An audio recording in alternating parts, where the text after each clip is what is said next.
Hello and welcome to Anything But Ordinary with Spooky and Raven. Tonight's topic is a viewer's request, Flatwoods Monster and Flying Humanoid of Mexico. I am your awesome host, Spooky, and here is your other most awesome host, Raven. Hey, how are you tonight? I'm doing good. How are you? It is so blazing hot here. It's hot like everywhere, but We got storms moving in. yeah, I read about a bunch of storms going on. Someone actually mentioned in the chat about a bunch of tornadoes touching down somewhere too. I think that was around Nebraska. Everybody be safe tonight and That's stuff. right. Don't take no chances. Yeah, tonight's topic is kind of like what you said, a viewer's request. And, we're going to kind of what actually they requested both of these topics in their Right. one email that they sent us, so that's why we kind of put it together. And we're sorry it took us a while to get to it, but we got to it finally. So we thank you, the viewer who did suggest this to us, and we appreciate everybody who's been emailing us and just giving us positive feedback and also requesting to be on the show. We do read your emails and we do consider your show topics. It just sometimes takes us a while to get to them. Right, but we did get a couple of emails. We just haven't responded back for about a week because I've been very busy. I haven't even talked to you either. So, but me and Speaker are gonna get back to the person who was considering coming on the show one night. Right. And so I just want to let you know we did read it. We'll get back to you. We're sorry for not responding back to everybody yet. I've been having a really busy week. But besides the two topics tonight, the flying humanoid from the Mexico that people have been seeing in the West Virginia one, we are going to be talking about other similar reported cases that have occurred throughout the years too, in different areas as well. So just to Yeah. kind of, because they all kind of were a little bit similar and a little bit here and there, so we figured we'll just throw it in, kind of see what we were finding when we were researching, you know what I mean? Right. Well, creatures and humanoids have been reported over the centuries across the entire world. Now, they have been talked about in many formats, all ranging in different sizes and physical descriptions. But there have been several where people have reported encounters with these winged human like beings. Now, we are not here to tell you if these are true stories or not. We're just going to leave it up to you, our listeners, to decide. Right. I mean, there's like so many bizarre things if you think about it from everybody, because since the internet, now everybody's kind of have a way to share their encounters and their stories of all these weird things that they've been encountering and stuff. And we could have probably included the Mothman in tonight with this, but that would take up just one whole show topic on its own. Yes, it would. And I think we'd probably just do that because that was a show request too. But I think we'll probably do that with Men in Black at a later date. You know what I mean? But I don't know. Tonight was kind of interesting because when I was researching this stuff, and you too, of course, there was a lot of similarities that I found when it comes to people running into these flying humanoids and things.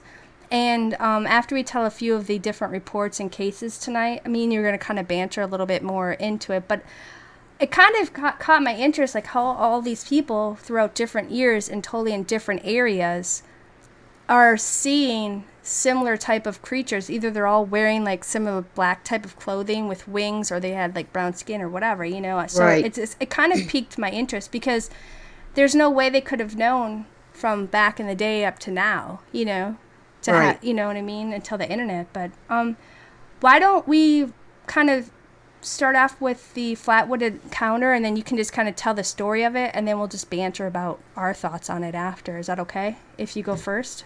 Sure, it is. Okay, cool. Okay, this creature is also known as the Braxton County Monster, and it is alleged to be either an unidentified extraterrestrial or a cryptid. I'll get it out here in a second. It was reported to have been sighted in the town of Flatwoods in Braxton County, West Virginia on September 12th, 1952. Now, stories of the creature are considered to be an example of a close encounter of the third kind. Now, there have been various descriptions of this entity, but most people agree it is around 7 feet tall, with a black body, a dark glowing face, an elongated head shaped like a sideways diamond. It has non-human eyes, and this large circular cowling appeared behind the head. Now, I have no idea what a cowling is, so I looked it up, and apparently it is the covering on the engine of an automobile or aircraft used for drag reduction. Well, but see, So, back in the day, when you see something weird, the people, or even nowadays, people tend to think of things that it looks similar to so that they can right. best And describe it to somebody. exactly, and that's what I thought when after I read this definition, that they were probably referring to something that they knew, Yeah, the and best way they could describe it. that was the only way they could describe it. Yeah. Um, the creature's body was said to be inhumanly shaped and clad in a dark pleated exoskeleton, and it was also later described as a shadow. Now, some accounts report that the creature appeared to have no visible arms, while others reported these long, stringy arms protruding from the front of its body with these long, claw-like fingers. Now, around 7:15 on September 12th, 1952, brothers Edward May, who was 13, Fred May, who was 12, and their friend 10-year-old Tommy Heyer witnessed this bright object across the sky. Now, they said that it looked like that it had landed on a land belonging to this local farmer named G. Bailey Fisher. Now, after seeing this object, the boys went to the May home and told the brother's mother, Kathleen May, that they had seen a UFO land in the hills. Now, Mrs. May, the three boys, local children, Neil Nunley, who was 14, and Ronnie Shaver, who was 10, and this 17-year-old West Virginia National Guardsman, this Eugene Lemon. Where in the world they find all these people? Went to the Fisher farm in an effort to locate whatever it was that the boys had seen. Now, Lemon's dog had tagged along with them, and it just suddenly ran ahead of them until it was out of sight. And then the dog suddenly started barking, and moments later, it ran back to the group with its tail between its legs. So this dog had encountered something that scared it. Now, after traveling about a quarter of a mile, the group reached the top of a hill, and this is where they reported seeing this large pulsating ball of fire. It was about 50 feet off to their right, and they also said that this mist, there was a mist that they described it as being pungent, and it made their eyes and their noses burn. So, like smoke, you mean? Yeah, they described it as a mist, but So, it could like, have been smoke. maybe they meant like it was kind of like thick, like fog. Right, right. Now Lemon noticed these two small lights to the left of the object, and that were underneath a nearby oak tree. Now he shined his flashlight in that direction, and that's when he saw this creature. And according to him, it emitted a shrill hissing noise, and then it just started gliding towards them, but it changed direction and it headed off towards the red lights. Now, after seeing this, the group ran off in a panic. What? I'm sorry, but wouldn't you, if you're kind of like a kid or a teenager and you're back in the day, you don't normally see something like this, be it mechanical, alien, or a cryptid. I mean, when something's like this bizarre and it's coming at you, I don't know. Unless you have a gun, maybe you might stick around. But for the most part, I totally see all these. I don't blame them from running off. Well, I look at it this way. That was their only recourse because I would have done the same thing. I run off every time I see you coming around the corner. Yeah, I'm sure you do. That's why you're never home. I'm just kidding. Anyway, go on.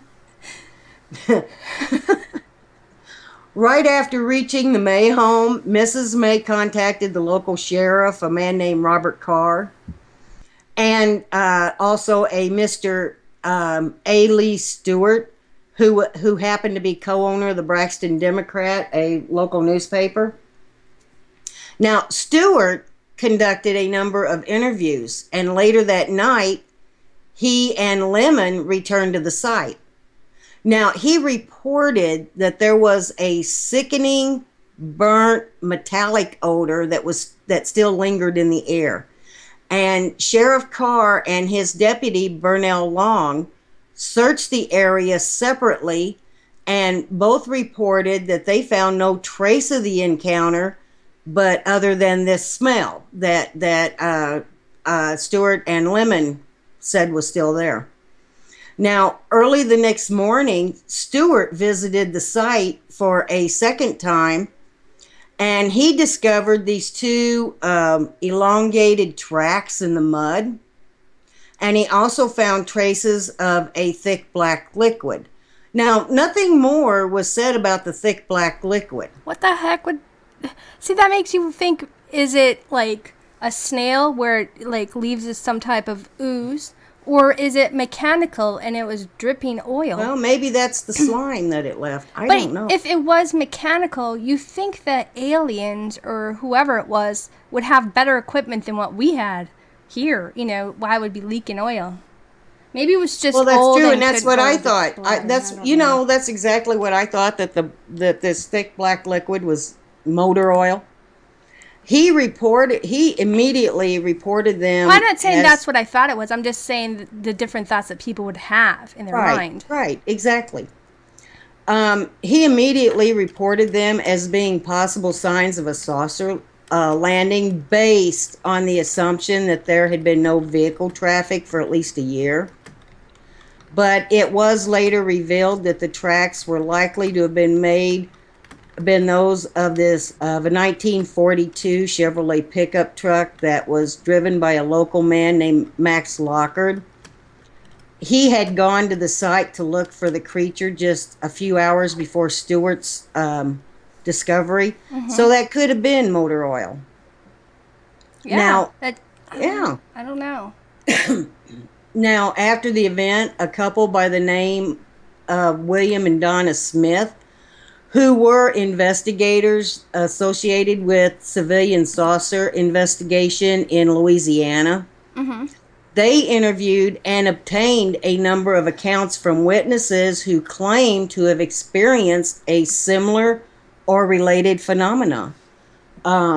These accounts included, like, the story of a mother and her 21-year-old daughter, mm-hmm. who claimed to have encountered a creature with the same appearance and odor a week before the September 12th incident. So other people saw something similar to... Well, at that time, there were all kinds of UFO sightings over this part of the country, especially over Washington, D.C. Yes, we did a show... around this same time. Well, right, because remember we did like this... what was it? UFOs throughout history or something like that? Yeah, UFOs in the government, something like that. Yeah, I don't remember. Anyways, a while back. But, yeah, there was a huge thing going on in the 40s and the 50s. And they were buzzing the White House, and they had alien contact. Right. There was tons. The aliens were contacting everybody and you have to stop and think, too, this is back when the Blue Book started. Well, this is when the Blue Book Project was created. And it was by... Oh, what the heck was his name? Air Force. No, I forgot the president's name. It's been a long day, and the heat's getting to me. My brain's wasn't just it Truman? What? Yeah. I think it was Truman. Yeah, but it was. If anybody hasn't checked that show out, go check it out, because we did like a really detailed stuff about it. That was some a really good show. Interesting stuff. But yeah, there was a lot of UFO being seen during this time. was like almost the peak of UFO sightings. I mean, there were a rash of UFO sightings really all over the country, but the biggest majority of them were in this part of the country, West Virginia, Kentucky, But there were a bunch of them over Washington, D.C. And like you said, there was even an incident where it was reported that a UFO buzzed the White House. Well, they were being seen in Canada and over in Europe Right, too during the same time too. right. But the funny thing is back then they were allowing these reports being spread through the media because people were seeing this stuff and they were all like, connecting. Then after a while, that's when the president and other people in charge shut it down. Truman was the president that said that the American people do not need to know about UFOs. Right, that's when everything started getting shut down. That's when everything started getting shut down. He was Right. the one that said that it was supposed to be kept. I don't remember his exact words. I read it. But he was the one that declared or actually made it a law, or a I think someone. presidential order or something. But he was the one that said that they were to be kept secret. Yeah, but he was kind of told to, first he wasn't he the first one to openly speak about it, and then he was actually the one who decided or was told or informed Well, by others to apparently, shut it down because they didn't want mass panic. Although people were Well, seeing them all over. supposedly he had had an encounter with an extraterrestrial, but Sorry, my mind got. no, that's okay. When you mentioned that, I just, how we go off. This is how we normally talk anyway, so this is how we talk in general when we're talking without people listening. So when they're going to listen, they're going to hear us talk about random things that are attached to this. It was around that true. time period, so it fits into this story. But we usually come right back around to the subject. Mm-hmm. This mother and her 21-year-old daughter, like I said, they claim to have had an encounter with a creature with the same appearance and odor a week before this September 12th incident. Now, supposedly the encounter affected the daughter so badly, she was confined to Clarksburg Hospital for 3 weeks. Now, they obtained a statement from Eugene Lemon's mother, and she stated that at the approximate time of the crash, her house violently shook, and her radio had cut out for 45 minutes. Now, there was also a report from the director of the local Board of Education in which he claimed to have seen a flying saucer taking off at 6:30 a.m. on September 13th. Now, this was the morning after the incident. Now, after their encounter with the creature, several members of this September 12th group, they began suffering from similar symptoms that persisted for some time. And they blamed these symptoms on having been exposed to this mist that was emitted by the creature. These symptoms included irritation of the nose, swelling of the throat, and throughout that night, Lemon suffered from vomiting and convulsions. And he had difficulties with his throat for several weeks afterwards. Now, the doctor who treated several of the witnesses reportedly described their symptoms as being similar to victims of mustard gas. And another doctor stated that the symptoms were also commonly found in sufferers of hysteria brought on by exposure to a traumatic or shocking event. Now, for those of you that don't know, and I'm sure every one of you do, mustard gas is a cytotoxic agent that is used in chemical warfare. It is so toxic that it has the ability to form large blisters to both exposed skin and in the lungs. And related chemical compounds with a similar chemical structure and properties form a class of compounds known collectively as sulfur mustards or mustard agents. And pure sulfur mustards are colorless liquids at room temperature, but when used in their impure form, such as warfare agents, they are usually yellow-brown and have an odor resembling mustard plants or garlic or horseradish, hence the name. Now, Joe Nickel from the Paranormal Investigation Group Committee for Skeptical Inquiry, or the CSI, he examined this incident 48 years after it happened. And in 2000, he concluded that the bright light in the sky reported by the witnesses was most likely a meteor, and that this pulsating red light was likely an aircraft navigation or hazard beacon. He also concluded that the creature You know described. what? How can people theorize, oh, this must be what it is, if you didn't see it? I mean, you know what I Or I mean? know this is 48 years later. What does this guy know? He's basically, they're just saying, well, you can't see what you saw, and there's no such thing, so it had to be this, because logically it could probably fit this. But who are we to say somebody didn't encounter what they encountered? We weren't there, you know. And Well, there's that's so many true. people who encounter so many odd things on this planet, you It know. doesn't matter though what it is, Raven. You've always got your skeptics. Or And maybe he he's was, I don't know, he just seems and pretty set in his well, way. yeah, that's true. Um, he also claimed that the heightened state of anxiety felt like the witnesses distorted their observations of the event, because he also concluded that the creature described by the witnesses closely resembled an owl. Oh my gosh. Yeah, I and know. I his know. conclusions are shared by a number of other investigators, including, of course, the Air Force, which are the ones that have the Blue Book. Remember in our other show back in the thing, we were talking about how they were going around and they were actually taking physical evidence from Mm-hmm. witnesses and were shutting them down and then telling them to never speak about their thing again or to lie Right. about it. So of course Well, a good the Air example of Force back that. then is going to say, "Well, you didn't see Yeah. this," because Well, a good example of that is Roswell, New Mexico.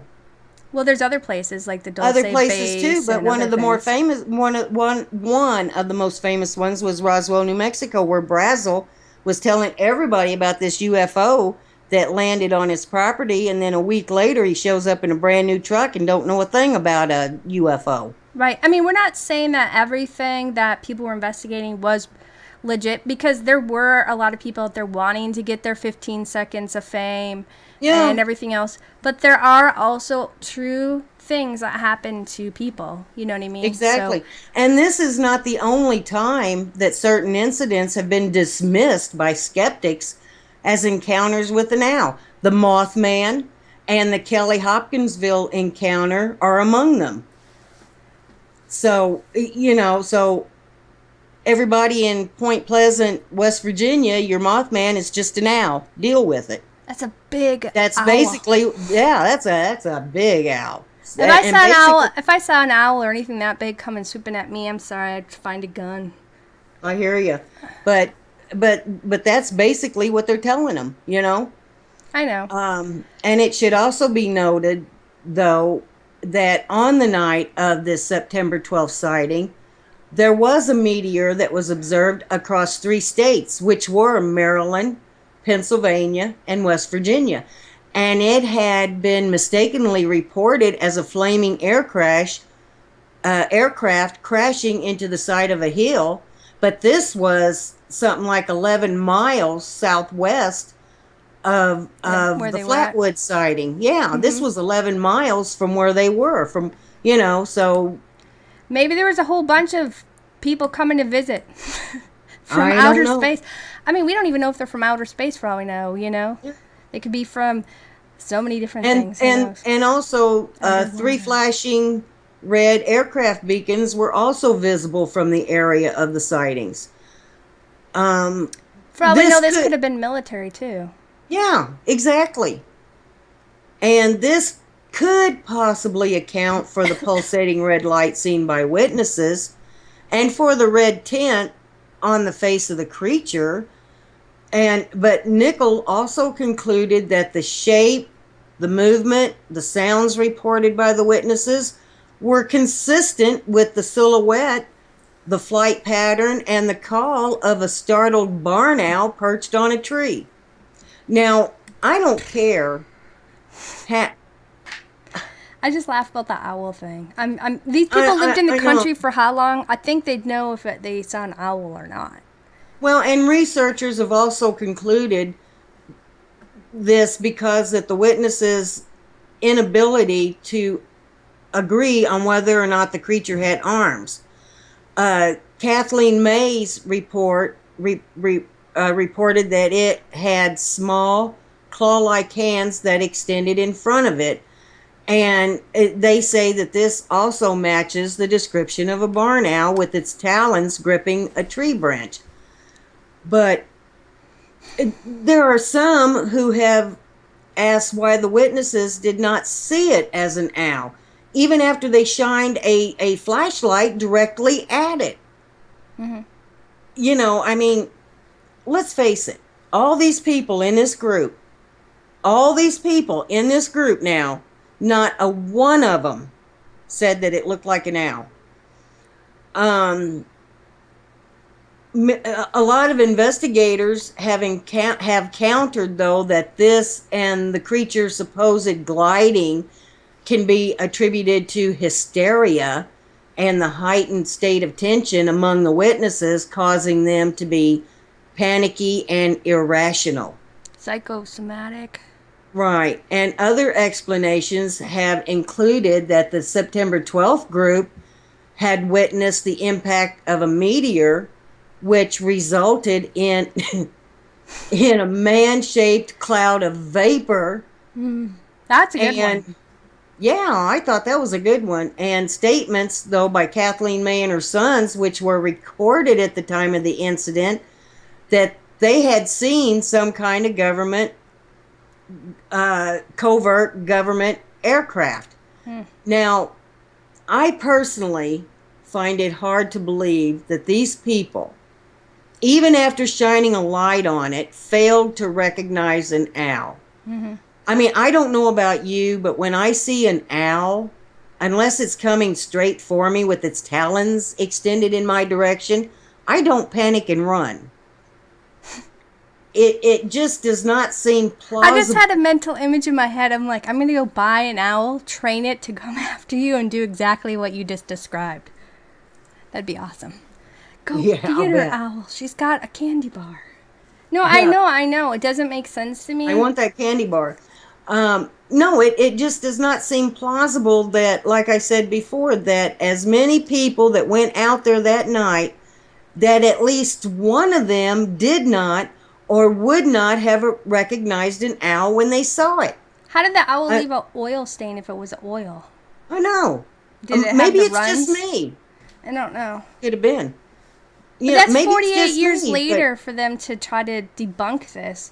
I know, 48 years. And, maybe it's just me, but I think that there may be something to it because so many people are trying to dismiss this. This incident is in the Air Force's Blue Book. Yeah, but the photo, because they went on TV and they did interviews in the newspaper. That's why I have newspaper articles about this and stuff. But how did that owl make them violently ill? I mean, was this everything just perfect timing Yeah. for everything? I don't think it was an owl. I don't know if it was mechanical. I don't know if it was alien. I don't know if it was a cryptid because I'm not there. You know what I mean? But, Right. I mean, is this the same guy who wrote that book about this? The guy that you were talking about, the one who's investigating it, was he the one who wrote the book? I don't remember. This guy wrote a book. I don't know. I can't remember if it's the same one we were talking about or not. But I I forgot the mean, name of the book. this, I'll have to post it later in YouTube description for yeah, everybody. But there was a book where this guy's been researching it since for like 25 years. 30 some, yeah, something like that. Very long Yeah, time, but 25, 30 years. It's been a long, long time because he is just, for some reason, he is just kind of obsessed with this particular case. case. But it's like I said, this case was covered up by the government. It's been debunked. Some guy, after 48 years, decided to debunk it. And of course, I mean, he has his followers and everything. But I just think that these people, West Virginia people, basically, these are They know Flatwoods. their area. They know. They know If their you live area. in the That's it. country, you know what They know things their look like. area. Yeah. They know the animals. There are a lot of owls everywhere. You can't tell me that these people did not know an owl when they saw one. And I've never heard of an owl letting out a hissing sound. And I've never heard of an owl emitting this vapor or mist or fog or whatever it was. And I darn sure have not ever heard of an owl that blinked red lights. What about, well, didn't they all fall ill, you said, after this Yeah, and encounter? So how would an everybody, owl cause it? most of the people in that group fell ill. And Lemon, the National Guards So guy, is this owl carrying tear gas? he must have been. Watch out for owls. They got mustard gas. They'll drop it on you. I know. Um, The government was he had, training everything back yeah, then. he was so sick. He was vomiting and had convulsions. Convulsions. Seeing an owl's not going to give you a convulsion. And just almost everybody in this party, well, actually everyone in the group, fell sick to some degree. Some were worse than others. And what about the doctor though that said that their symptoms were the same as being victims of mustard gas? But you know, a lot of people, when you're reading different cases, you know, because we've done a couple of shows of abductees and also, you know, UFO sightings throughout history and stuff, and we'll continue to have UFO stuff. I mean, it comes up in a couple of our cryptid shows too, but, you know, a lot of people who have encounters really close up to these UFOs or some type of alien or something, they tend to have illnesses too, and some say it's Right, because of right. radiation poisoning or, you know, a different thing. So it makes me think more of like that. But if it was let's say, a governmental experiment, I can see why they may have covered it up. You know, they might have Right. been testing something new because they were always trying different things back in the day. In every They in still every do UFO today. in every UFO encounter like this that I have read about, not everybody, but most of the people have fallen ill. There have even been abductees that when they got back, when they were sent back, they have reported of this ill, sickly feeling.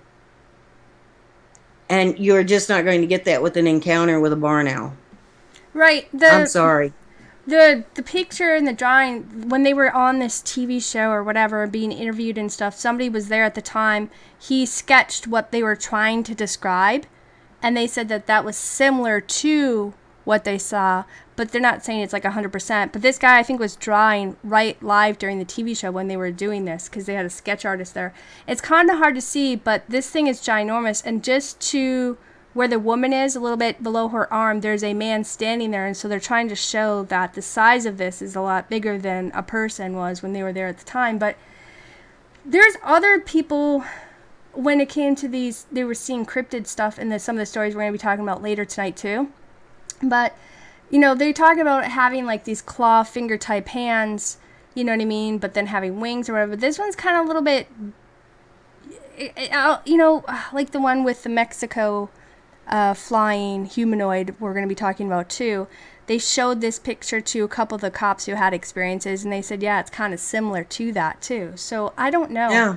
I don't believe this was an owl, because one, I've never seen an owl wear clothes, Right. or, you know, or any of this stuff doesn't really fit that. I can understand wanting to kind of dissect it and pick it apart, because that's exactly what we do too with things.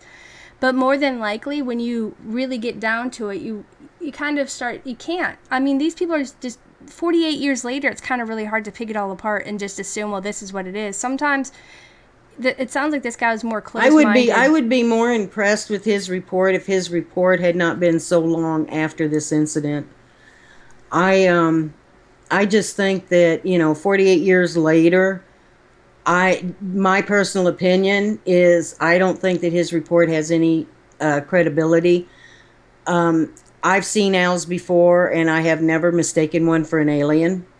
Right. But You maybe, know. Maybe it wasn't even an alien. Maybe it was, because there are really bizarre things that roam this planet. Well, that's true. And this town, if I remember right, it sits somewhere in the Appalachian Mountains, maybe in the foothills. I can't remember right off. But there are a lot of things in the Appalachian Mountains. I mean, a lot of things, and there's a lot of places for them to hide. It could have been a cryptid.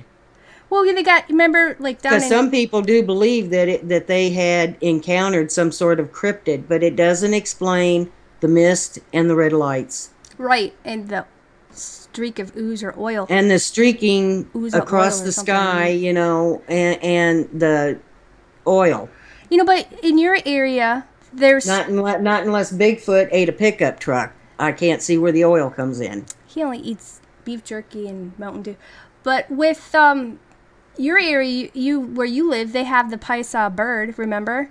Now Right. there are large birds because they've talked about that through different native stories and other people's encounters. Where you got the thunderbird, yeah, and you have Back in 1975, in this area, there were these big thunderbirds spotted flying around. And that's exactly what they called them, thunderbirds. And they said these birds were so big that they tried to steal a small boy. right. But you also had people were seeing what pterodactyl type of Pterodactyl. for They a were long also time. they but- were also described as being pterodactyl-like, and they weren't just spotted in Illinois. They were spotted over above St. Wisconsin, Louis, other Missouri, places. Yeah. as far north as Wisconsin. And this was 1975. Well, but they were seeing it even before that. But what I was trying to Right. say, what I was going to say by bringing this up is like, you could still tell those were birds or type of bird-like creatures. This thing doesn't sound like a bird type of by any means. Like there are ginormous birds because we even have up where our other my parents' farm is and stuff. They have eagles that have about 6 to 5 feet long wingspans, and they're really huge birds. But you can still Yeah. tell it's a bird. It doesn't. I just California has those condors, which is supposed to be the biggest birds in the country, right. So I know there's but you can still tell it's a bird. right. To me, I don't. It doesn't seem from how they were describing it that it was an owl. It just. I think they were trying to somebody was trying to brush this under the rug. Maybe it had to do with the government. Well, you got to stop and think too. Back in 1952, well, even today, okay, but I'm not going to get in a political debate. But the government thinks that the American people are stupid. Well, And I'm you're sure they're not talking the about, only one and who you're talking thinks about, you're people are talking about stupid, West but, Virginia backwoods, and I'm not saying nothing against West Virginia, but there are people who think that they are uneducated, uncultured, That's what and they people- don't know anything, and Right. that's bull. Well, that's not true. There's a lot of people who think it's just different backgrounds of how people are raised. Some people think Exactly. if you're from Burt the Reynolds, north Burt or Reynolds from the said one south, or time you're that this how or that. smart you are depends on what part of the country you happen to be standing in at the time, and that's the truth. And those people knew what an owl looked like, and I really don't think an owl would have put these people in a panic where they ran for their lives.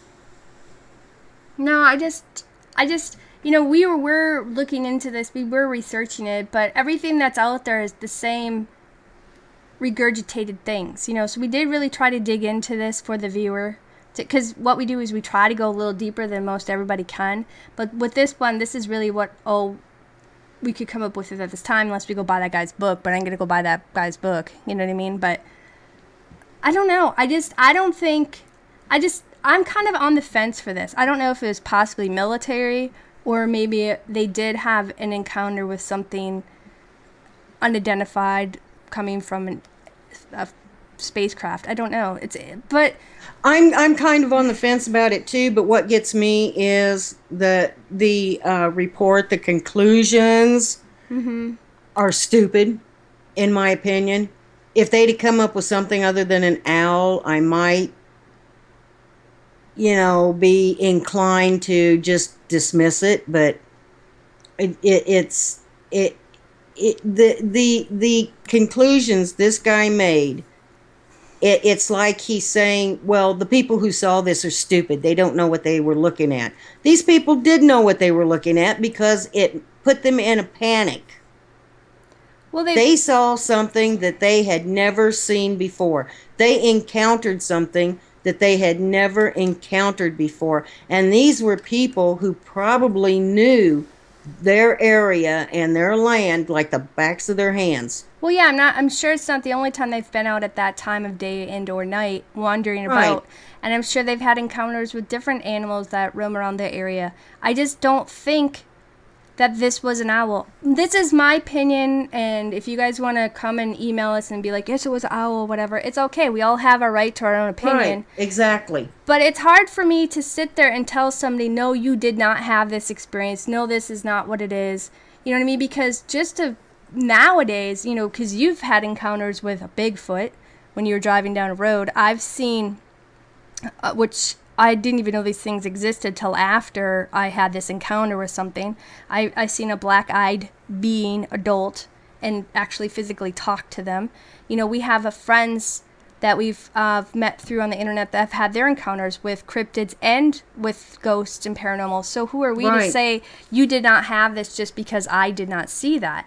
But it does make you wonder really what it was. I know I just Right. don't have a feeling that it was an owl. I really believe I don't know, maybe it was more mechanical, a lot of this, what they were It could have running very into. well have been an experimental aircraft. It could have very well have been um, a pilot in some sort of a suit. Right, that's what yep. I mean, it could have been anything, but I have to laugh A at time the traveler that went explanation. the wrong direction and Right. got stuck. Even that I would accept. It's just that I have a hard time believing that these people just encountered an owl. Maybe it was a shapeshifter.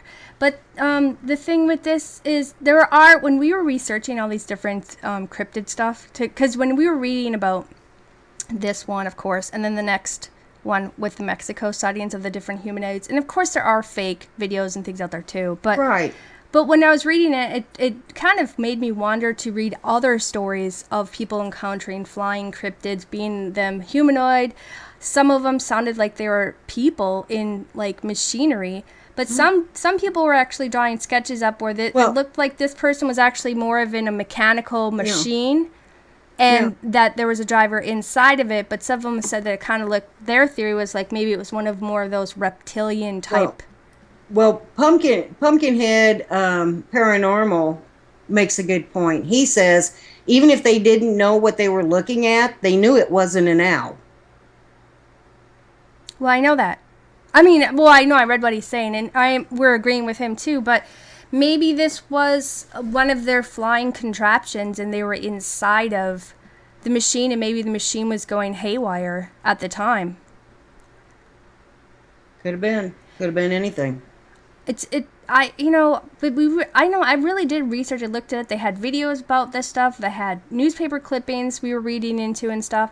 But obviously, it had to have been some. I don't know, because I don't really know of any other encounters when these people were having these humanoid cryptids that they're running into. Nobody ever talked about being like sick from the like gas type I of know, poisoning or exactly. radiation. Nobody- So this one nobody- makes me think more of a It makes you think that mechanical more it was craft. right, extraterrestrial or a mechanical craft. I mean, the craft could have Or been putting off. multi-dimensional. Who knows where Right, these because things I've come never from. heard of anyone who encountered Bigfoot to come away sick.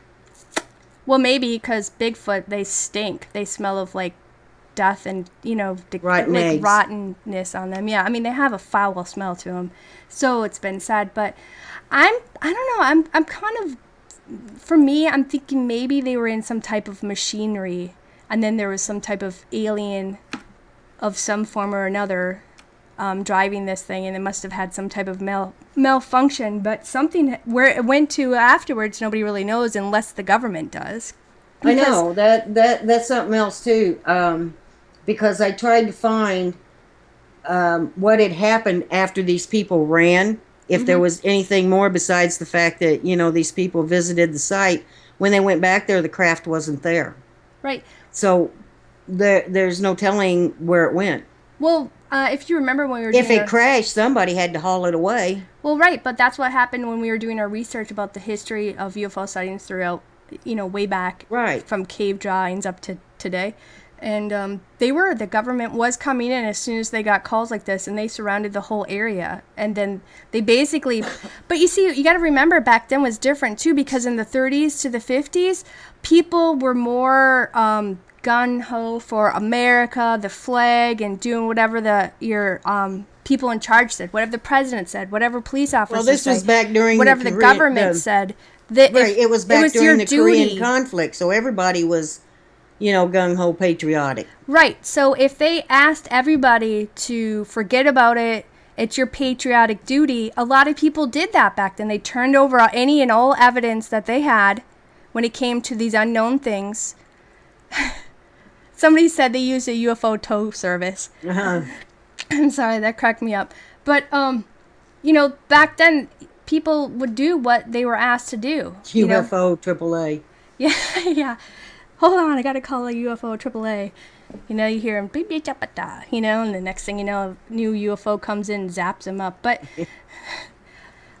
seriously, back then, everybody followed rules, and even the military, they all saw things, and to this day, the guys are still out of their service, and they're still not talking about the things that they saw. So I'm leaning more towards that, just for my thought. Well, I'm wondering if maybe, they told them, well, this, we have a war going on or a conflict or whatever, and these are experimental aircrafts to win the war. And if you're a patriot, you will keep it to yourself. They could have appealed to their patriot side. They could have threatened them. They could have, in Brazel's case, paid him off. Exactly. Or threatened. A lot of people were beat up, threatened, or disappeared. You ever wondered what happened to people? Well, the government took them and put them off somewhere until they agreed. Or, maybe they brainwashed them, or who knows what they do nowadays. But I definitely think, for me, I'm thinking it was partial mechanical type of equipment that wasn't really from here. And I also think that there was some type of alien thing. Because that's just what it seems like for me. Well, I'm not saying that it was an alien, okay? I'm just saying that it seems like it for me. That's kind of like I'm leaning a little bit more towards that. It just appears to be more of an alien than a bird. It ain't no bird. It's no bird.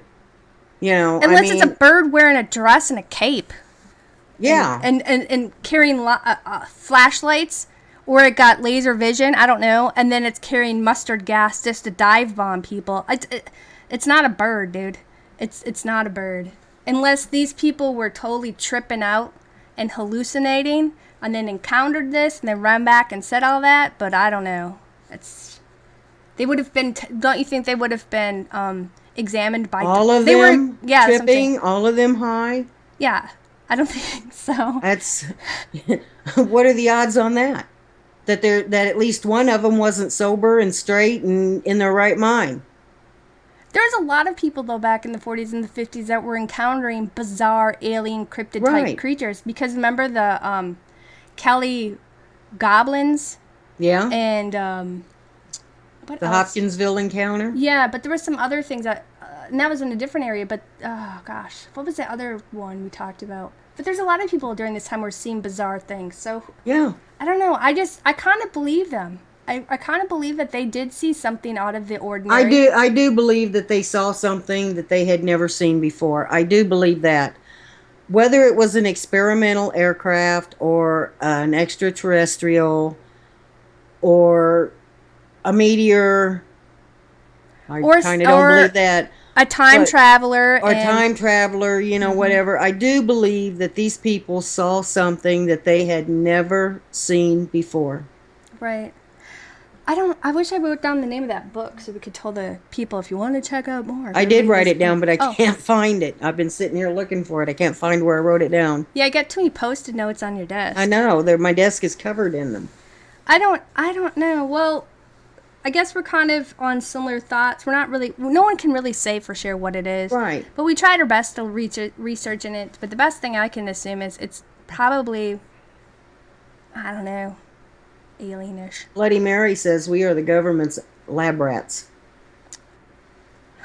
I think people have been lab rats. That's a whole nother story, Mary.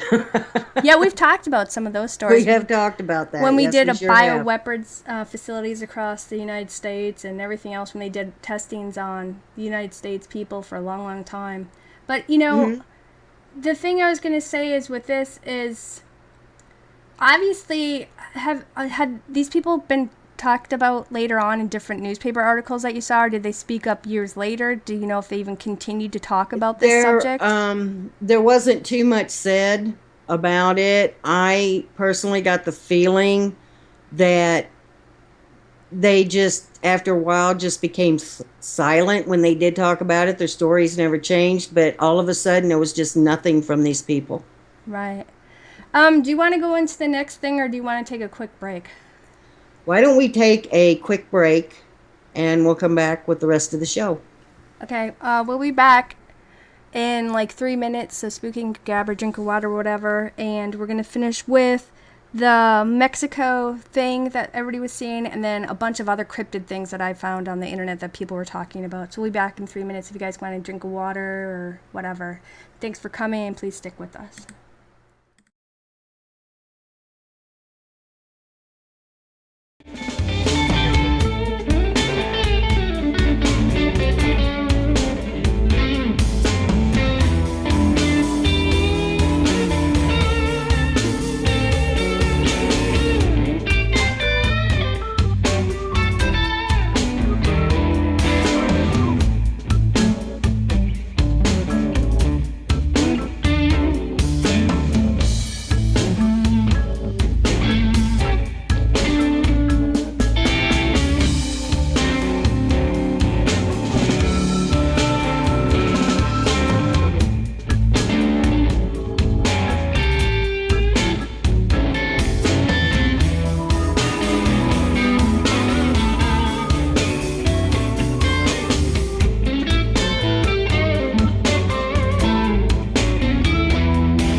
Welcome back to Anything But Ordinary with Spooky and Raven. I'm your host, Raven, and we have Spooky back.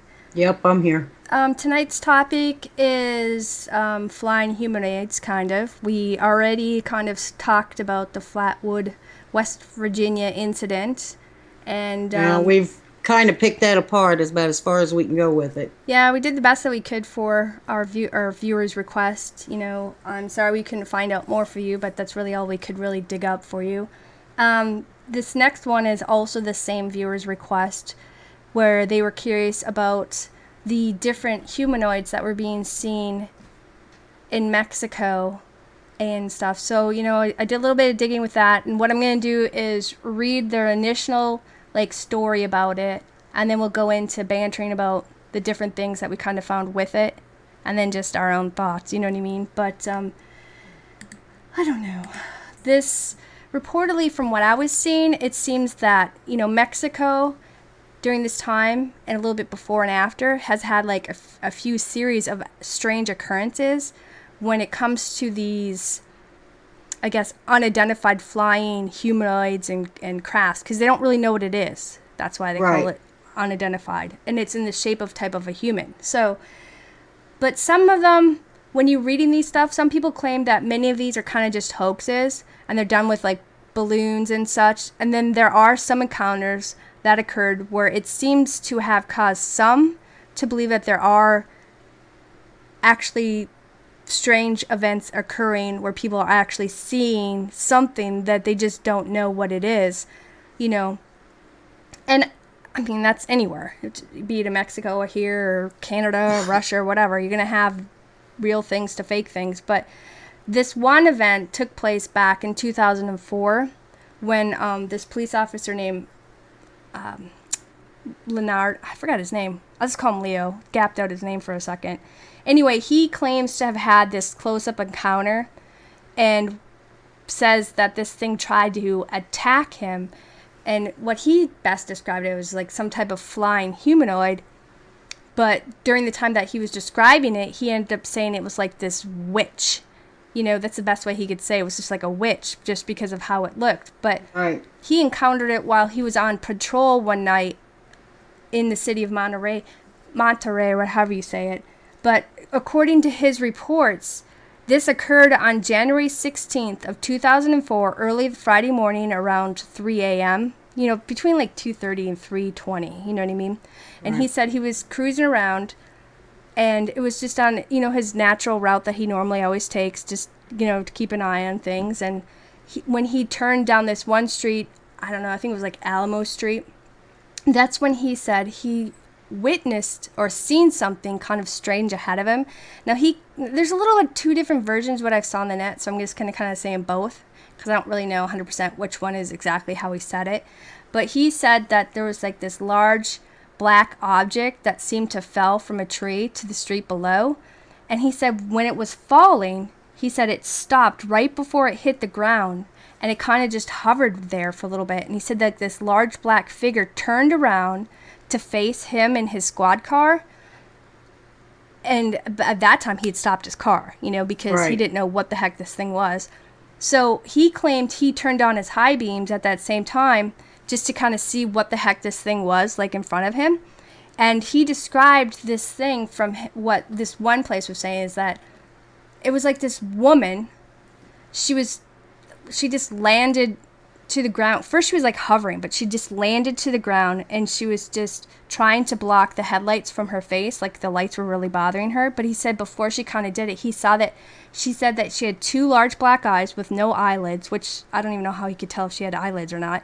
I don't either. He said that her skin was like this dark brown, and that she was wearing all black with like a cape or a cloak of some sorts. And he said that this woman became like extremely agitated by his high beams. So like in just a few mere seconds, he said that this woman all of a sudden flew on top of his patrol car at like this super fast speed and like hit, you know, just his windshield. Well, of course he panicked at this. Well, I think it was right when she was flying right at him. He just kind of floored it in reverse and was gunning backwards at the same time.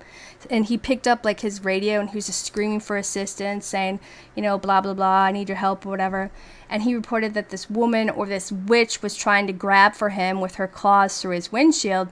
And he said that she had like this really freaky, like sinister or like evil expression on her face.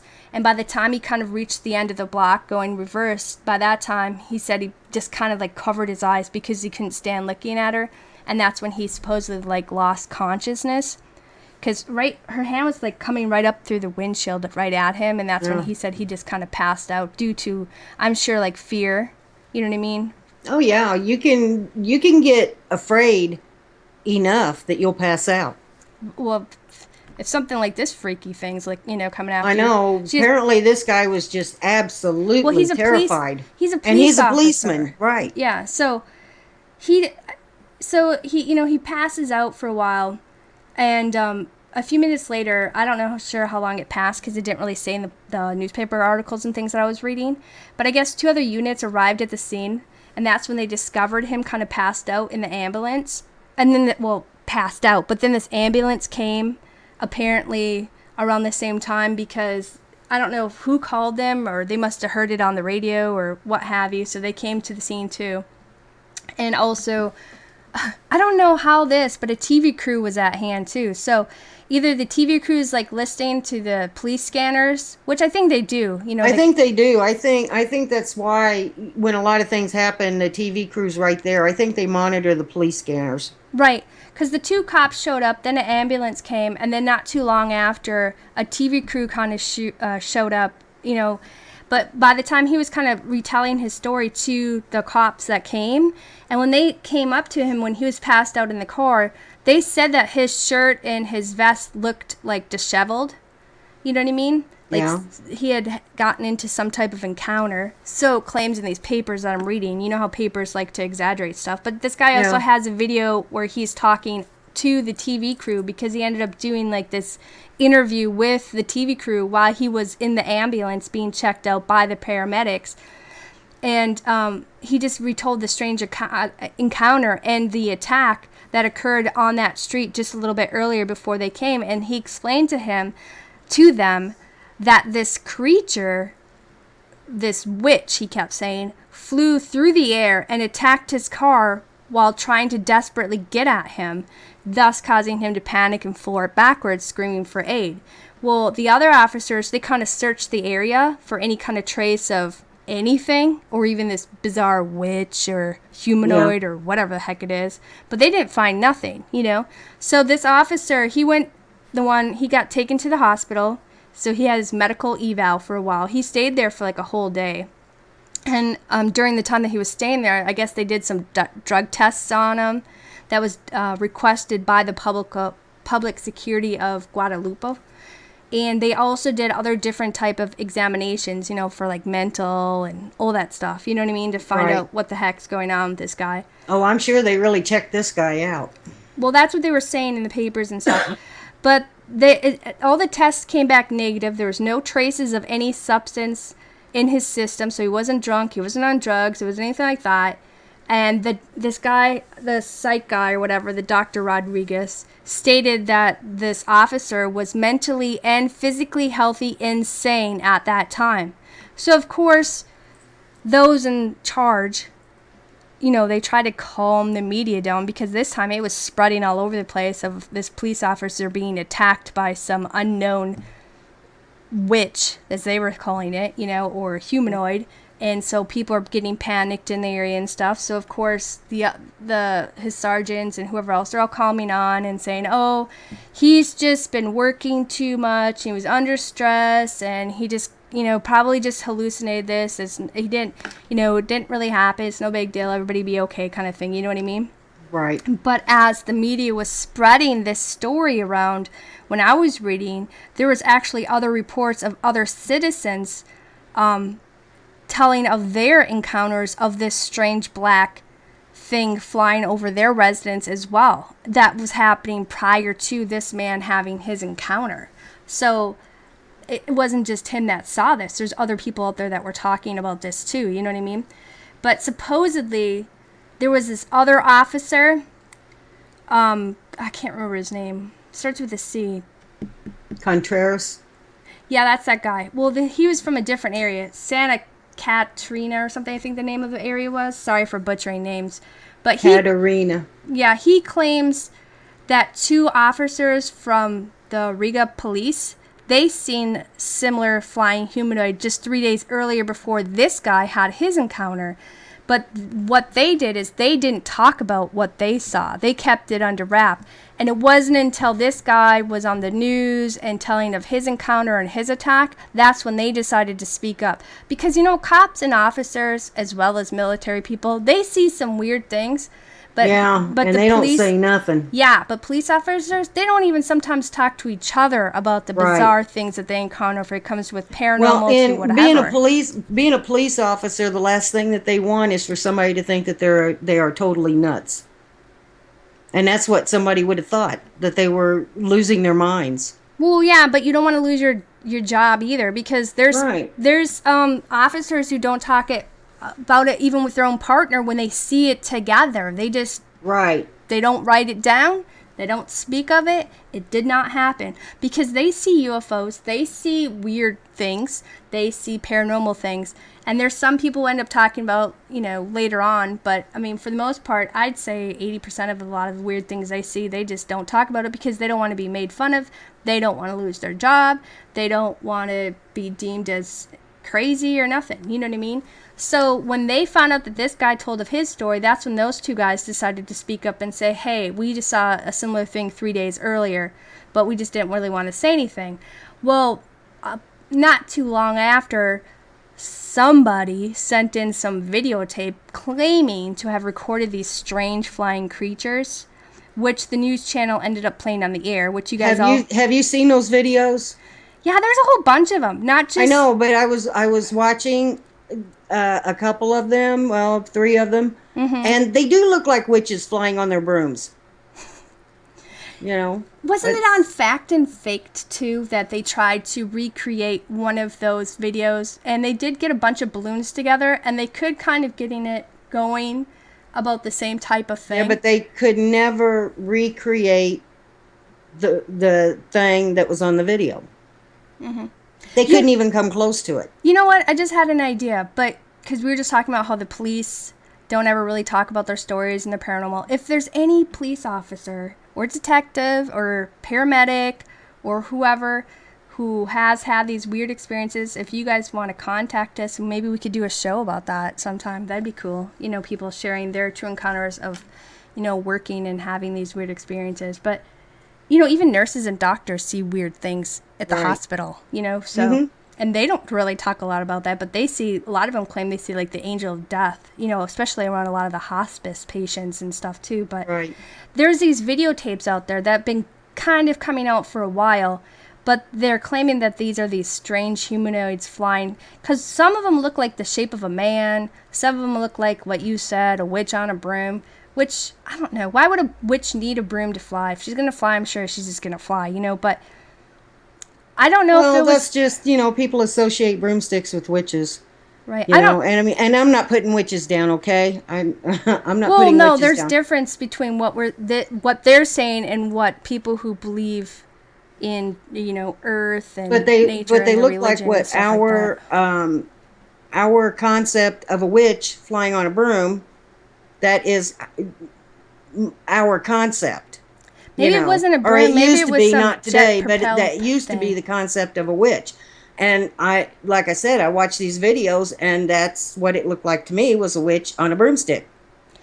Well, you also have a lot of CGI and everything else too, but I don't know if it was because of all the media or supposed reports of these other people, like citizens as well as other officers, encountering this flying woman.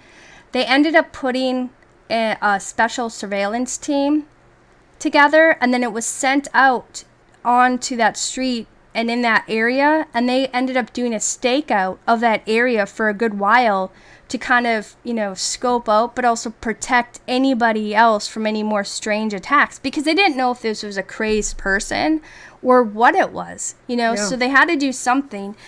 And so they created this team of people to hang out there for a while or whatever. But from what I read, the officer, he ended up spending a few days in the hospital, for his different testings and treatments, and also just to deal with the post-traumatic stress of what occurred because of this.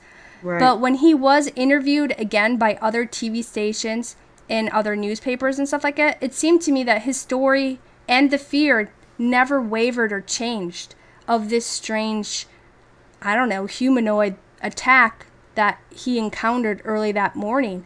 And since there was other police officers that were describing this person the same way that he was, that they were wearing like black clothing, but their skin was brown, Yeah. And he said her hands were like fingers, but with really intense claws on them. It's just, obviously this thing did not look normal to cause this much fear into an officer who's supposed to be able to deal with anything and everything. That's why you get the job. You know what I mean? Right, because and police officers get afraid. Well, everybody does. They do. Yeah. Everybody gets afraid. Mm-hmm. But we don't think of police officers as being someone who would be afraid. And this poor guy was terrified. And it seems that there have been many reports of strange creatures, of UFOs, and of these flying humanoids coming out of Mexico for years. And to this day, videos are circling around and are scattered all over the internet of people capturing these beings on camera. Now you can find them on YouTube. Well, Uh, yeah. there was another report by an officer, Geraldo Garza, from the town of Santa Catarina, who reported seeing two beings that resembled the flying humanoid that you mentioned earlier. Mm-hmm. Now, Officer Garza claims that while he was on patrol of an abandoned area, he spotted these two beings floating around a cemetery only a few yards away from his car. Mm-hmm. And the officer described them as being female, and they seem to have had feathers covering them. Oh wait, yeah, I remember that too. Because when they were talking about this thing having brown skin, but when they kind of looked at, it, they also said it also made them think of like it was like feathery too. Yeah. So But like many I forgot about that. cultures, Mexico has its folklore and stories of witches that used their dark magic to transform into these flying bird-like humanoids. Mm-hmm. The legend of Lechuza, I think it is, of Mexico, have been around for centuries. Mm-hmm. And many believe these flying humanoids that they're seeing Or that, are yeah. these Witch things. Lechuzas. Yeah. I'm sorry, I'm butchering these words. Yeah, we are. I And am I do too. apologize for it. But many believe that these flying humanoids that they're seeing, like I said, are just that. But I don't know. Are these videos real? You know, I'm well, that's the thing. With nowadays, it's hard to tell. Yeah, and nowadays with CGI and people wanting to get their 15 minutes of fame, it's easy to find the faked ones. Oh But yeah, there are people out there encountering something. yeah, Whether it's strange creatures from Bigfoot, dogmen, aliens, or these strange flying humanoids. right. But I find it interesting that why would all these police officers, four at least, now that we've mentioned tonight, talk about this, which would ruin their reputation, possibly cause them to lose their job? Why would they come out to speak about this if they did not see something odd? Because Right. it's not going to, usually they don't want you talking about things And like the thing this. about it is, too, when someone like a police officer comes up with a story like this, it doesn't die easy. Mm-mm. Those stories just don't go away. Now, I, if it was from an everyday normal citizen like you or me, people would think we were lunatics. And they would just dismiss it as, oh, yeah, they're on something, whatever. But when it comes from a police officer, a military person, pilots, people like that, people who are reputable, yeah, it's supposed to be, yeah. yeah, supposed to be, these stories just never go away. And people take them as fact.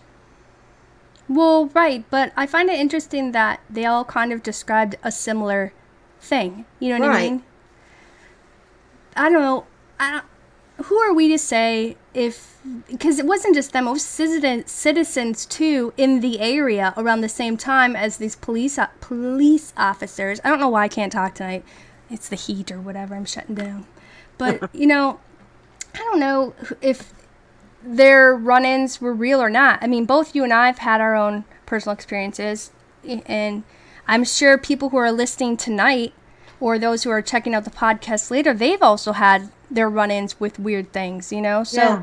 I mean, these people are seeing what it seems from what I was researching up on the newspaper articles and everything else. They're seeing it in somewhat the same physical descriptions, and then there are some of them that I read later that were in different areas, not just Mexico, but they're seeing this same type of female with the brown skin and, Yeah. and dark clothing. But some of them, they claim that it was a cape, but some of them say it looks like a cape, but then it's like wings at the same time, like bat wings. You know what I mean? But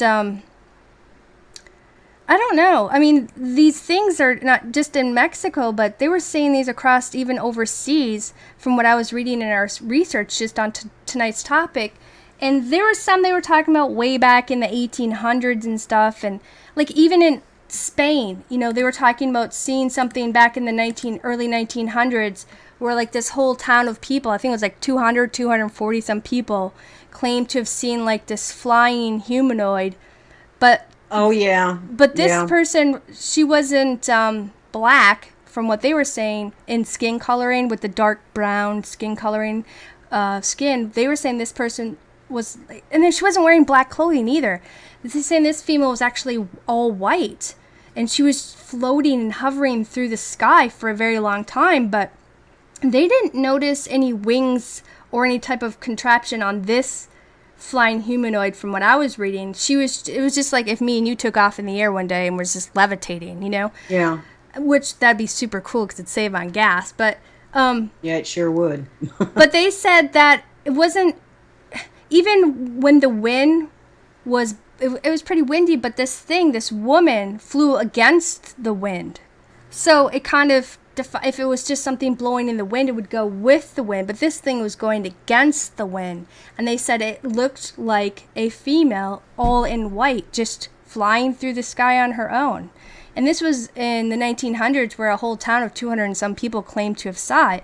You know, and another one that I know people probably know this one because I think it's been on some documentary shows for paranormal weird stuff, and you read it about, but and I remember watching this guy talk about this somewhere. I can't remember where I saw it, but where I saw the show, and if I end up remembering it, I'll put it in the YouTube description so guys can go listen to this guy tell his story. But this took place in Vietnam, and I guess in Vietnam they have a bunch of weird reports too of strange humanoids and other bizarre cryptid creatures. You know, because there was one I was reading where people were in during the Vietnam War, and they ran into Bigfoots while they were there. Somebody Yeah. claimed they ran into a giant that ended up saving their life from being killed by the other side.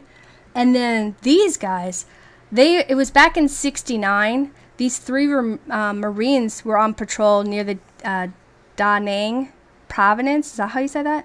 Da Nang. Da Nang, thank you. Anyway, they claim while they were on patrol, you know, just doing their duty around their post, that they encountered like this flying female humanoid who wasn't clothed, like she was naked, you know what I mean? But they said that her coloring was completely like a blackish brown, and her wings were similar to that of bat wings. And they said that she seemed to have like this really odd reflective glow around her that was like this very faint greenish color as she approached them from the night sky, because they were just hanging out. You see all the stars, you're just, you know, more concerned about what's going to get you, from snakes to spiders to the other side.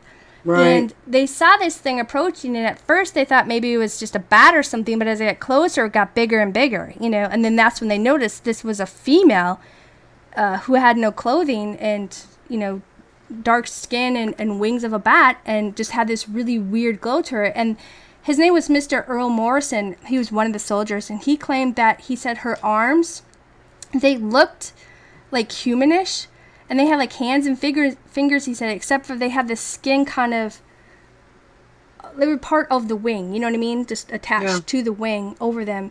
And he said when she flapped her wings, he claimed that they heard no sound as she approached them. And he said that they all kind of just stood there in just awe of what they were seeing. And he said that her arms didn't even seem like they had like bones in them, kind of like limber, like bat arms, you know what I mean? Right. And I tried to draw a picture of it, but it's hard to draw like their coloring right, so I just did the best I could for like what they were trying to say a little bit, except for the coloring's a little off on the body. But this woman, this thing, they said, just hovered above their heads about 7 feet up, just flapping her wings, just staring at her. And they said that she even kind of blocked out the moon as she hovered there just looking at them. And they said that she, you know, they watched her there for a good 4 or 5 minutes, and they heard nothing until she started to fly away. And he said that when they watched her fly away, that's when they heard the flapping of the wing sound. You know what I'm saying? I think that's Yeah. kind of like, I don't know, maybe because of, I don't know, sound. You know how a jet goes past and you don't hear it until afterwards a little bit? You know what I mean?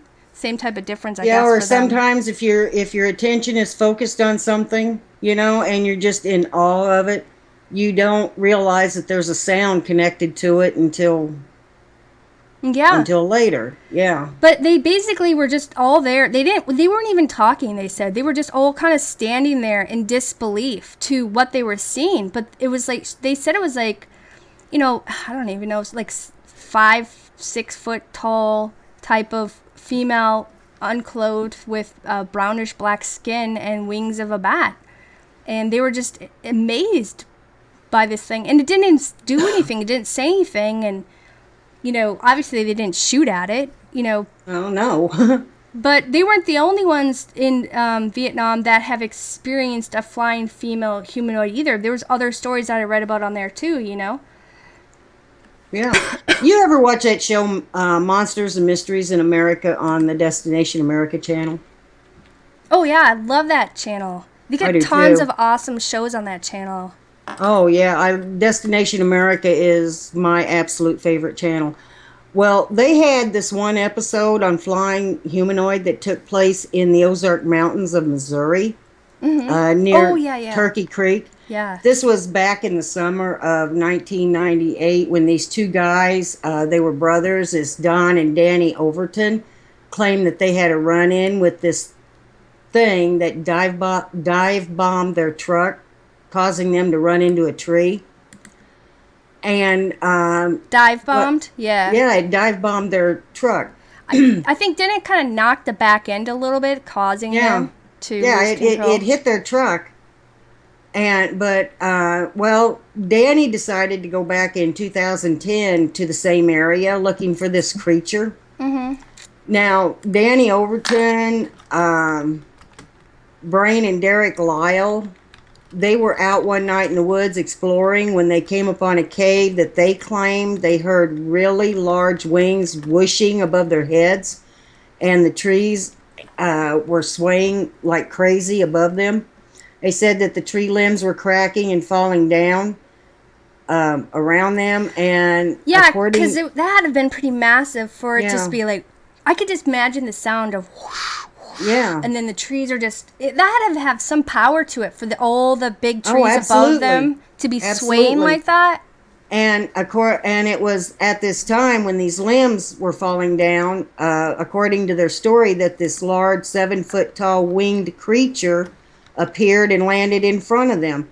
And they said that it had a body of a human with gray skin, red eyes, and no hair, and it had a large wingspan. And they said it had a menacing demeanor, and from what they said, wasn't there to have a friendly encounter with them. Now, at this time, the men said this creature took off with great speed Yeah, up into the sky. It was nighttime, and it just up into the night sky. right. And they claim that they ran after it when it dive bombed them out of nowhere. Now, Because it came out of, because they don't know where it came from because it's that freaking fast. You know what I mean? right, and the Mr. Lyle, I forget which one. Uh, it was Brain and Derek Lyle were father and son. Right, Derek's Um, the son. okay, yeah, Derek was the son. I Well, think he was like a teenager at the time. well, being afraid for his son, they all took off running back to the truck, and they drove out of there. Now, you can find a tidbit of this on the internet of that episode from Destination America. But these three men obviously encountered something strange, and their story has not changed after all these years. When you, yeah, totally. But this is the crazy thing. Can you imagine running into something like these things? These humanoids? Nope. You can't. I don't know Well, what I you would ran in. do. I don't know, but A First of all, Bigfoot is not a humanoid. I don't care what anybody says. It's not a yes, humanoid. the Great North American It's Ape. an animal. Yeah, I know. Well, these things might be animals too of some sort, but I'm just saying, first of all, if they already had an encounter with this winged man and it dive bombed their big old truck, picked up the back end a little bit, causing it to crash into a tree, why the heck would you go back years later looking for it unarmed? Which it seemed to me they were unarmed from what the story they were telling, Destination Maybe Truth. after all that time, they really didn't think that they would encounter it again. Yeah, but sometimes you don't play with fire. You know, maybe they weren't even really sure what they saw, but they saw it. So they thought, well, let's go back. But why go back at night? Why not go back during the day? But they didn't go back with guns. You know, you're going into the woods. If it's not a flying winged creature man, you know, they could have got attacked by the regular animals that roam in the woods. But if they did see what they saw, why take the chance at having another run-in with this thing again? Let alone in the dark. You know what I mean? Well, it's like I said, they probably, after all those years, they probably just did not expect to have another encounter with it, and going unarmed, you ever watch Mountain Monsters? Yeah, we both do. Mountain Monsters, Yeah. love that We show. watch a bunch of Those things like that. hillbillies go in there and they go armed, but they don't go armed to shoot the thing. They go, in case they have to have To protection. protect themselves. Exactly. So it just seems to me that, if you were going to go in and look for, see if you can still find this thing, that you would at least go to protect yourself just in case. That's like Bigfoot hunters. You see where these Bigfoot hunters, go in looking for Bigfoot, not a one of them are armed. What are they going to do when they find him? Shake his hand. But I guess that these people this guy just did not expect to run into this thing again after all those years. And it's also like Bigfoot, the people who encounter Bigfoot in one area, and they'll search and search and search that area for 20, 30 years and never see him again. Maybe they migrate. I think they do. I think all animals migrate, and humans used to migrate back in the day too, until we became over civilized, or we got all these civilization, and you got all this food made for us, and it's shipped in from all over the place. So now we don't have to travel with the seasons in order to live. I mean, Right. Who knows? In the future, we might, depending on what happens in our future, we might all end up going back to the Dark Ages and starting all over again. Nobody really knows what our future holds, depending on what the powers to be, whoever makes a bad decision or whatever happens, but these things that they're seeing, this Destination American show, I'll put the link in our references later for you guys to check it out, but they do have a video or reenactment of these guys going back into that area, and they made this like amazing creature for the video, and it's really freaky. They have it basically created it to how the men described this thing, but this thing was super tall. I mean, it was huge. It had massive bat-like wings, and it had to have a lot of power to it in order to shake large oak trees and things like that. And isn't it like oak trees that don't really bend? They're pretty sturdy trees. Yeah, and this was snapping large branches and was, breaking them off probably to just dropping them around these deter people. these people off, because what you were saying, and remember we were watching, they ended up finding some type of cave or hole where this thing lives. It probably got pissed off because another species was invading its territory. Exactly. And so it was probably just trying to protect itself both times that these guys came too close to it. You know what I mean? Well, two of these guys had never seen it before. They were probably just out, saying, oh, well, we're not going to encounter nothing. We've been in the woods before. We've never seen anything like this. But that one guy had seen it before. Right. And he went looking for it a second time. Well, maybe he didn't really believe what he saw, so he just wanted to verify. We all do that sometimes, but there's some things maybe it's best left alone. Well, But they're probably not looking for it now. Have you ever seen anything strange? Yeah. And wonder, did I really see that? Yeah. And then you start looking for it. That's Well, no. That's how a lot of paranormal investigators get started. Not all of them, but a lot of them do, because they had paranormal experiences and they want to find out if what they experienced was real or not.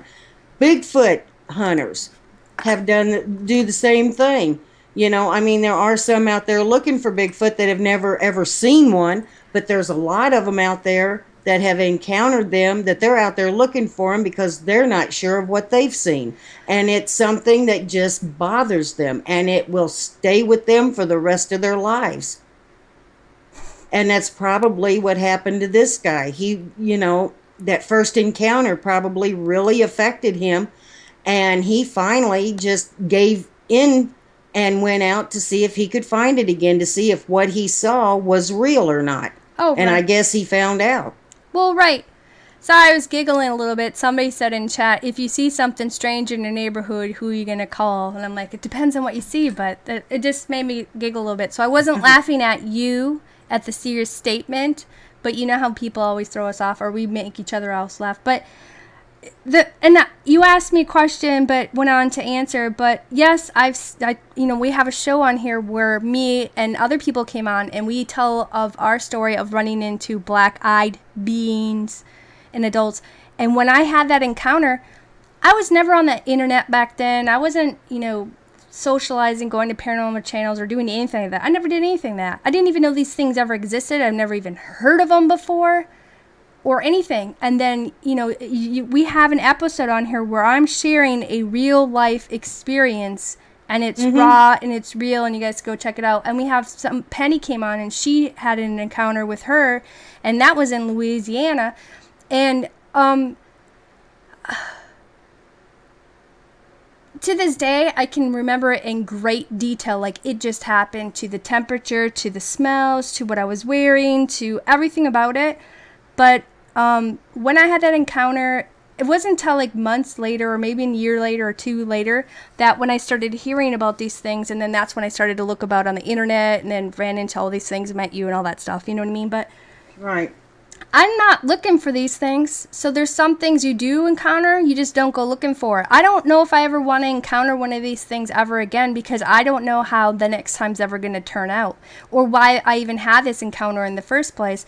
But, I understand the token on both sides. One, wanting to know it just to prove you're not crazy, and Yeah. two, to get evidence or do whatever else, you know what I mean? But then I also Right. understand on the other side where, you know what? Sometimes some things are best left discovered, because there's some people who do have all these experiences, and then there's other people who don't. So they go looking for these dogmens, they go looking for these Bigfoots, they go roaming off into the woods, and they've never even had experiences in the woods, and then these people end up getting hurt, they get lost, or they end up getting killed by whatever these unknown things And are. you mentioned before about those police officers that saw that flying humanoid, and they never said anything until this other police officer um, had his encounter with it. When had my Bigfoot encounter, I never said anything to anybody until, like, years Somebody else later. came out. Yeah. And then I found out that there were other members of my family that had seen it too. Right. And it wasn't just my family, it was other people in that area. They had seen it too, but they had never said anything about it until I just mentioned something about it once. Right. There were reports from Kyoto, Japan in 1952 of a flying humanoid being spotted twice near Camp Okubu. A young soldier named Sinclair Taylor was on guard duty when he spotted something flying towards him. And at first, it was from the distance, and he thought it was a bird until it came closer. And he said that it had hovered directly above him. And he claimed that it was around 7 foot tall. It looked like a man, but it had wings like a bat. And of course, he was scared, and he took a couple of shots at it, and the thing flew off. And he said that thing flew off so quickly, it just disappeared. I mean, it was there, and then it was gone. And he reported this strange encounter to his sergeant, and his sergeant told him that another soldier had a similar encounter a while before he did. Yeah. That's like the same guys like were in Vietnam, seeing these. At first they thought it was some weird bat, And Yeah. then this guy thinks it's a weird bird. So that was Vietnam, and now we're talking about Japan. And while the countries are relatively close, it's basically the same kind of creature that they saw. But they're all kind of similar in height too. So when you have the height, you normally have about the same type. Okay, like an eagle, let's say it's 5 feet tall. They usually have 5 feet wingspan. The same. It's the same with the body. The height and the wingspan are normally the same, if I'm remembering right. So it's kind of interesting that these humanoid cryptid beings are similar in that manner as well. Because it seems Yeah. like when we were researching this, they all seem to have the same type of wingspan and they all seem to be similar in the same height. But then again, you know what? And we're not going to tell these ones tonight because we're going to end up doing a show on it later because somebody wants us to do stuff on fairies and goblins and leprechauns, all that stuff too. But, little fairies, if you think about it, they're kind of like cryptid things then. They're winged human beings, but they're in really tiny form. You know what I mean? Right. So I don't know. I mean, I read online in Iowa, and there's actually a book about this too. I didn't get to read the book, but I'm going to throw it up there so people can see it too. But there's this small town of Van Meter, and I guess back in like the 1900s, I think like 1902 or 1903 or something like that, they had several run-ins or like encounters with this 8-foot winged type of humanoid thing. But they said the way they were describing it, they said it was kind of like half animal creature, half human. Because it's hard to explain what you're seeing, so you're kind of comparing Right. it with different animals that you're seeing. Especially when you're scared silly. Well, right, but you don't, what the heck? You don't know what it is. It doesn't have a term for it yet. Like, Right. it's not like one of the animals that Adam named. You know what I mean? Yeah. It's just some unknown thing to them. So they're like, well, it kind of looked like this. It kind of looked like this. But they were saying like half animal creature that had like bat-like wings again. So again, we have these things that have that type of membrane type of wings. You know what I mean? Yeah. But they said that this thing, from what they saw, it seemed like it kind of had like a beak. But what throws me off is that it's got like this glowing horn type of thing that they said it kind of emitted some kind of light. So I don't know if it was a horn that was the size of like a rhino or a unicorn, Right. But this happened sometime in October in 1903, where this creature kept emerging from a nearby mine shaft and was kind of harassing this town of Van Meter. And at one point, all these town folks started taking pot shots at it with their guns, trying to kill it, to get rid of it. They didn't know what the heck this thing. It didn't know what it meant, why it was there, if it was going to kill somebody, steal the children, take off the livestock. Nobody knows what this thing was. But it seemed every time they kept shooting at it that it seemed like it didn't even hurt it or cause any harm by their bullets. Well, they ended up knowing where it was coming from the mine shaft, because they followed it back one time, a bunch of the men just shooting at it and chasing it down. And that's when they found out that it came from the mine shafts nearby. But when they got there, they claimed that there wasn't just one, but there was two of these flying half human, half animal type of humanoid creatures. So of course they all took fire and started shooting at both of these things because they didn't know what the frick they were. They didn't know if they were demons, devils, aliens, whatever. It's the 1900s. For all they know, they thought it was Satan. You know what I mean? Right. So they were shooting at these creatures, and they said that these things turned around and took off and flew right back down into the mine shafts. And then they claimed that the town was never really harassed from them again, or from what, as far as not being seen in a mass amount of people seeing it. You know what I mean? I don't know, true or not. I don't know. You don't know. But there is this book out there called The Van Meter Visitor, A True and Mysterious Encounter with the Unknown, by a guy named Louis Voss Nelson.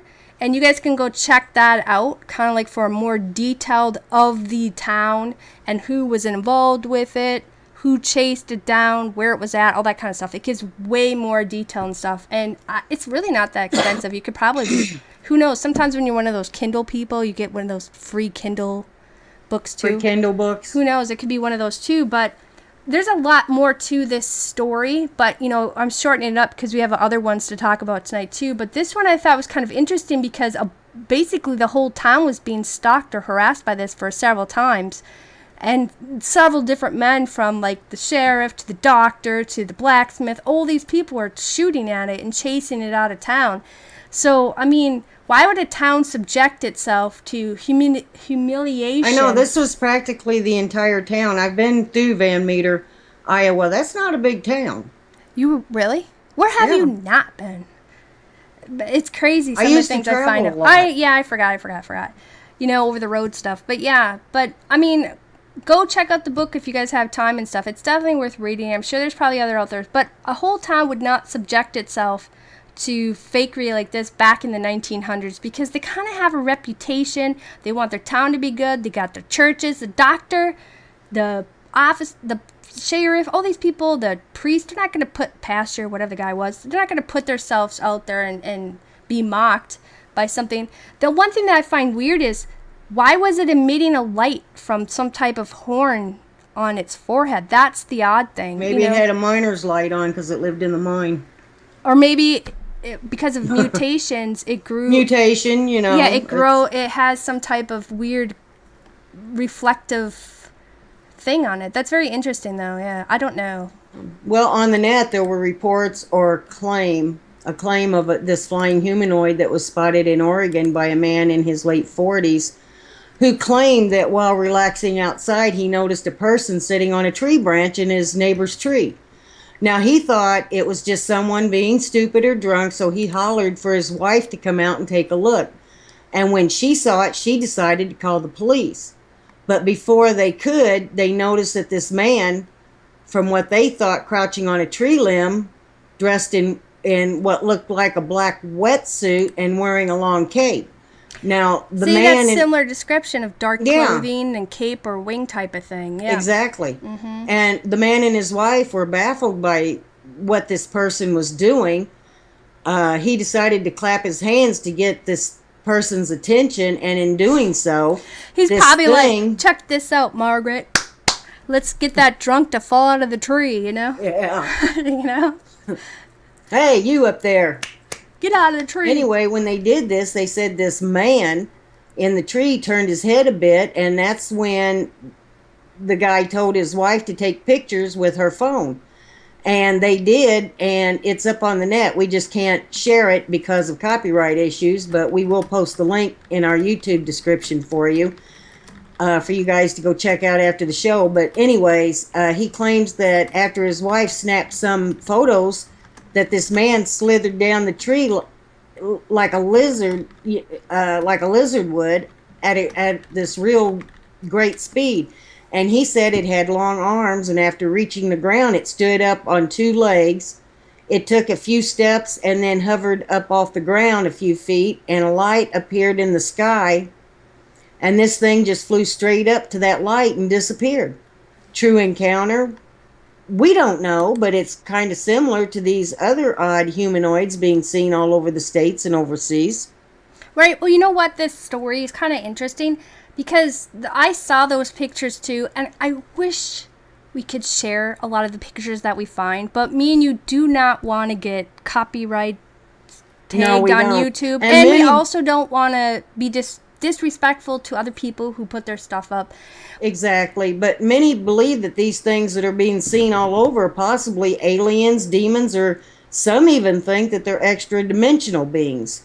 Right, but these pictures, they show this thing in a tree, but they didn't, but of course, it's a cell phone photo picture, but it's kind of interesting, but we will get the pictures up for you guys to check out, so I hope you do come back to check out the references and the photos and stuff, and maybe you can see a better view of what this thing looks like. But I thought that was kind of interesting. But some people believe that these things may live, when we were doing our research, some people believe that these things may live underground, because how there's people who have that whole hollow earth theory.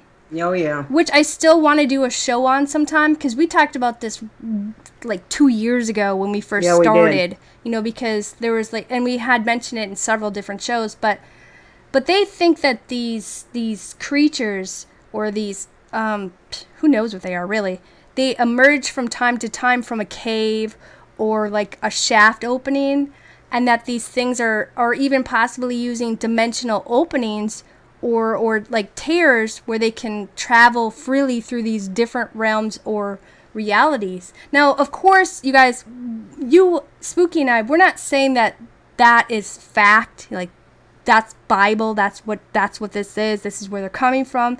These are just like theories that some have when it comes to these like strange cryptid or humanoids, you know, because everybody's kind of like has their own opinion or Right. maybe experience. But you know, that thing that we talked about earlier, those guys saw those things coming out of mine shop. Those guys in wherever you just said, Virginia or whatever the heck it was, I forgot. They saw that thing come out of a cave hole or something, you know. But I mean, they're just stories that, I don't know. You know, do you remember the stories that we talked about on previous shows when it came to like Bigfoot and Dogmen? Do you remember when Yeah. we were talking about those people who ran into that one cabin? Remember, it was in Maine or something. I can't remember, where they had a whole bunch of like Dogmen type of things, or that they kind of surrounded their cabin. But Right. before they saw that, the dad and the son saw bright flashes of lights, and then right after those bright flashes of light, these creatures or these encounters occurred. And there's several people who talk about before they've seen Bigfoot or these dogmen creatures or these other type of cryptids, they saw bursts of random lights occur.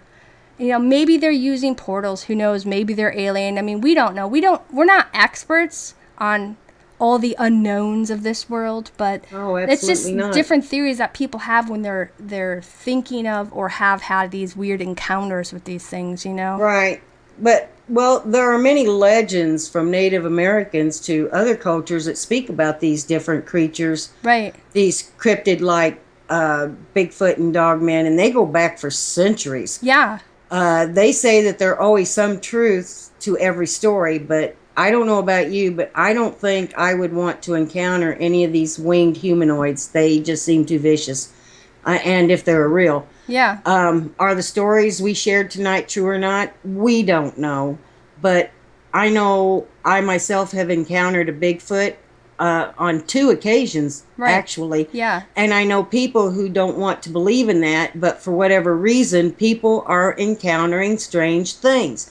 And not just 1 or 2. It's hundreds of people scattered across the globe throughout the centuries. Yeah. I mean, it's talked about everywhere of all different type of things, you know. And Right. stories come from somewhere. And, you know, of course, some things are elaborated, but there's just too many things where people are seeing. And nowadays, it seems like people are having more and more encounters. And because Right. of the internet, they're being able to share, say, hey, I had this encounter, and meet up with other people and stuff. And we have somebody who's, Well, back then, you know, I mean, if somebody had an encounter, they kept it to themselves. Nowadays, with the internet, they're telling everybody. well, yeah. But, I mean, everybody should talk about everything, you know. Well, I think so. I agree with that. Because remember, you know, I say this a lot throughout the theories that we talked on our shows, but I say this in general anyway. If you had everybody in the world in one room and they all told their truths of their experiences, it would alter the reality of what you've been conditioned to. Because people are seeing a wide variety of things that we just don't even know existed, but do exist. And it is happening. There are things occurring, you know, but you know what? There is a person that we're going to eventually have online on our show who's had Dogman encounter, and this thing comes to their house almost every month on you can almost Right. time it, you know what I mean? And they Right. have photos of the footprints of it and everything else, and they're trying to get video of this thing coming. And we're going to have a person come on and share their personal story about that. And I think there's somebody else I met too who might want to come on and share their Dogman encounter too. But you know, there have been few reports that they're not just winged men, but of humans or humanoids flying through the skies with the, you know, just their wings. There's also people who've been talking about seeing human beings with mechanical devices, and this goes way back into the 1800s. And you know, the way that they described it, this backpack or this rucksack, is that how you say it? Rucksack? Yeah. Yeah. What they would be wearing, it sounds to me like a really high-tech jetpack. But jetpacks can't fly for a long time. They're very limited. But one of the Right. earliest reports came from Kentucky when I was seeing it was from the 1880s. And from what history books have told us, there's no such type of technology that ever existed back in that day for people to be flying around with mechanical devices. You know what I Right. mean? Exactly. Well, in 1936, in the Pavlodar region of um, of Kazakhstan, a 15-year-old girl named E. Laznaya, I know I butchered that name, I did too tonight. It's okay. We're human. We're not claimed as she was perfect. heading to school, she spotted this. She looked above her and she saw this human figure. She said it was of medium build and height, dressed in all black with a rucksack on its back, wearing a helmet with black shield where the face would be. And she stated that this man flew through the sky at one point very quickly.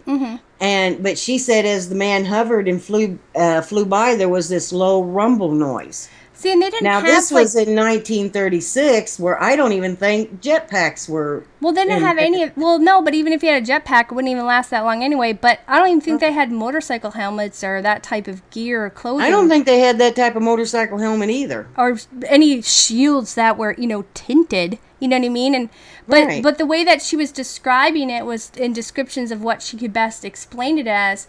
Right. But she wasn't really saying like, well, it had a black shield, but she was just saying there was some type of covering over his face, which would be like a shield or sorts. But this is just our terms of what we're trying to describe it for you guys. You know what I mean? But her words were a little bit different. But I mean, who knows? Maybe some of these reports of these humanoid figures were some type of mechanical devices because they were like time travelers or aliens, because there's a lot of people who think that when they're reading these cases or these stories or these reports. But who knows? I don't know, and I'm sure you don't know either. You know what I mean?